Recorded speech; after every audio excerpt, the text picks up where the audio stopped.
You lie about the weather. You talk about it like it's hot and humid, and it's not. And then it actually has 4 seasons.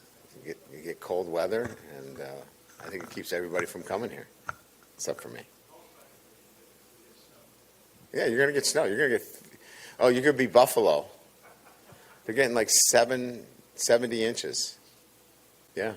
They moved the game, I think I heard, from Buffalo to Detroit. All right, what do we got?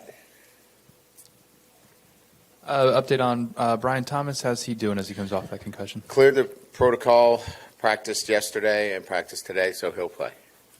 And then there's kind of been a lot made of the guys who aren't going to be participating in senior night, especially Jayden and that kind of thing. I mean, have you had discussions with those guys? Have they decided, any of them, particularly Jayden, if they're coming back next year already? I've had discussions with a number of the guys.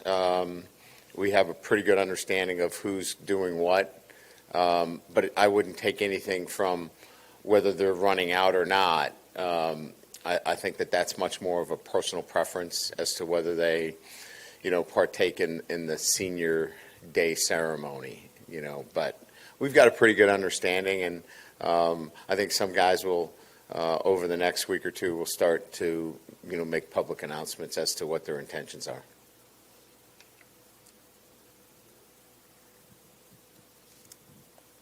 You've talked a lot about the mentality of these true freshmen. What goes into the mentality they have to be able to, start this entire year, or how do you identify that initially? Well, you don't necessarily know. I think that's probably the one unknown. You know about physical ability, but it's the ability to handle the rigors of college life, living on their own for the first time, making choices and decisions, as well as, acclimating to, an SEC, environment, football-wise. So I think it's trial. It's putting them in that situation, preseason camp. Harold was not where he is today, from a maturity standpoint, and I think that's just development. So a lot of it is an unknown. Some move through that process quicker. Will Campbell was here in the spring. I think that mid-year enrollment really helps with that process of acclimatizing to all of those things, and that's why I'm a proponent of it, if that's in fact what the young man wants to do and the family feels good about it. Hey, Coach. With you guys solidifying your trip to the SEC championship game, how important is it for you guys not to settle, to finish the season strong, and just how do you guys plan on doing that? Yeah, so, that's kind of a piece of who we are, right? We focus on a process more so than an outcome. And so it's been a consistent way of how we do things on a day-to-day basis.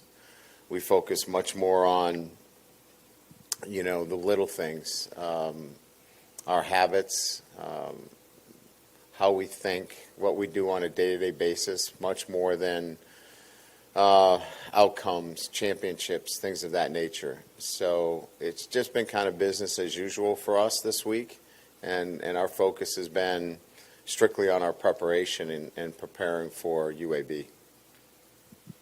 Hey, Coach, right here. Just with Mason Taylor in particular, you guys have really found good ways to kind of use him in this offense, but not maybe feature him like maybe he was earlier this year. Has there been just kind of a reorganization of just how you guys can best utilize him in the passing game as to maybe from where he was earlier this year?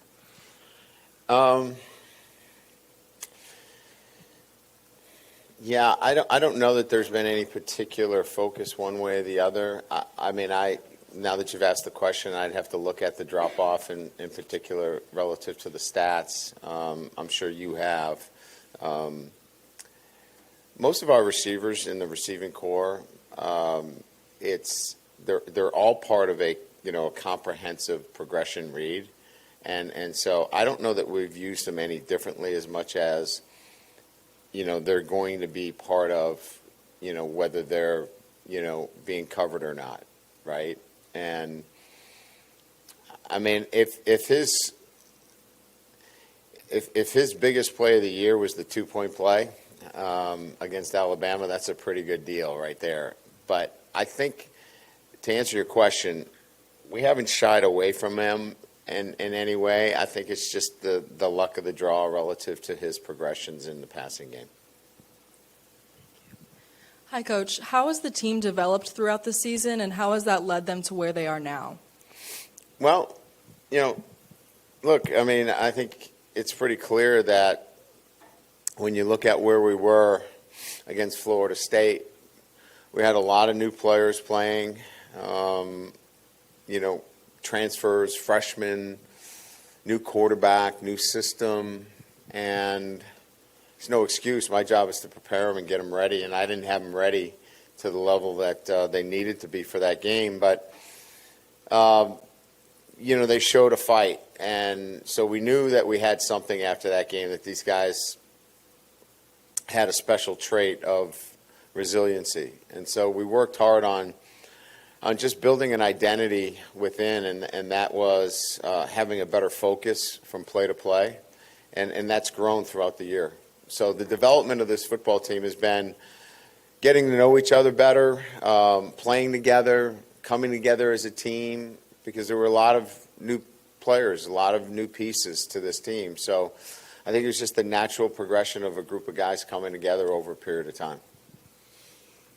Ryan, you go from 11 a.m. kickoff one week to an 8 p.m. kickoff the next week. I assume when you started out at Grand Valley State, you guys played pretty much the same time all the time. Is it a lot different trying to prepare week to week now? It's different than it was then. And yeah, what's the biggest challenge?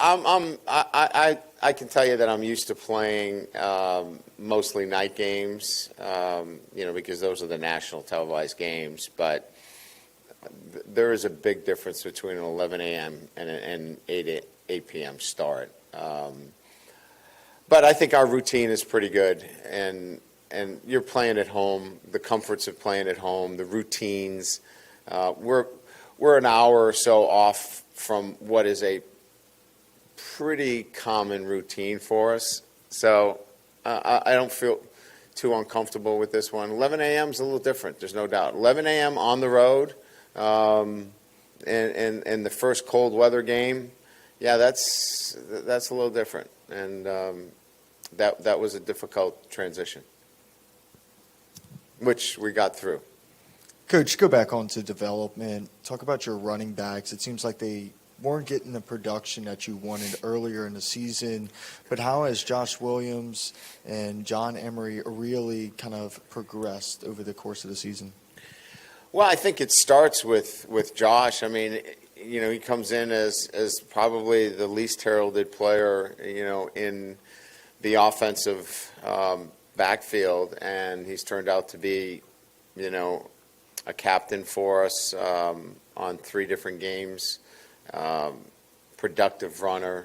I think he brings an energy to our group, and I think all of those traits, are what we've been looking for. So I think it's just it's been just giving a guy an opportunity. And so he's been presented with an opportunity, and here's a great example of somebody just taking his opportunity and running with it.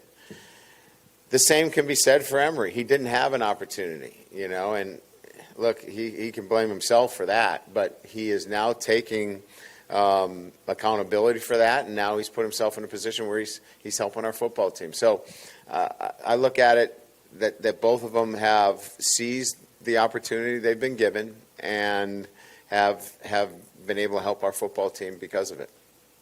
Hey, Coach. One of the more underrated storylines this year has been, at least lately, has been Joe Foucha's improvement over the last few weeks. What sort of growth have you sort of seen from him lately?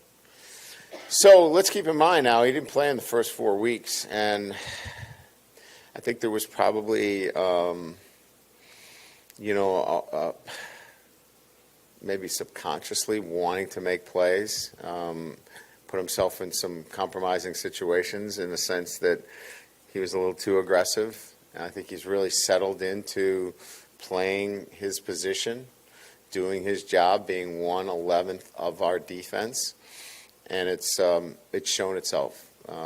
We've seen it as a staff. You've seen it, as somebody that's looking at our players, and it's helped our defense. I think having Major back there too has been very helpful. He's a great communicator, and because of that, it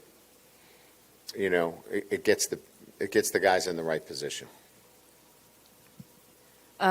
Across college football in general this year, a lot of first-year head coaches have inherited veteran quarterbacks, or they've recruited them to come there. But some have been successful, and some have not been successful. So, what is it about Jayden Daniels, or how are you able to get him to transition to your system so quickly, to be in the position to take an SEC championship? Well, it's been a process. I mean, I think we've seen. Good days, and we've seen days of growth. Look, I think first of all, you have to have a quarterback that has the tools necessary. He's got to be coachable. He's got to have the ability to fight through some adversity, which he has clearly. And again, a system that fits the quarterback in which you have. And I think what we've done a really good job is that it's not been about the X's and O's as much as fitting the offense around the quarterback as we've gotten to know him. So, look, I think I've said this a couple of times. When we went into camp or the spring, we installed the offense. And it wasn't installed for a particular quarterback. But this offensive system is now installed for Jayden Daniels. And as we've gone through the season, we've really tweaked it to be about Jayden Daniels. So I think that's what you're starting to see, that this really fits who he is as the quarterback. Good? All right, thank you.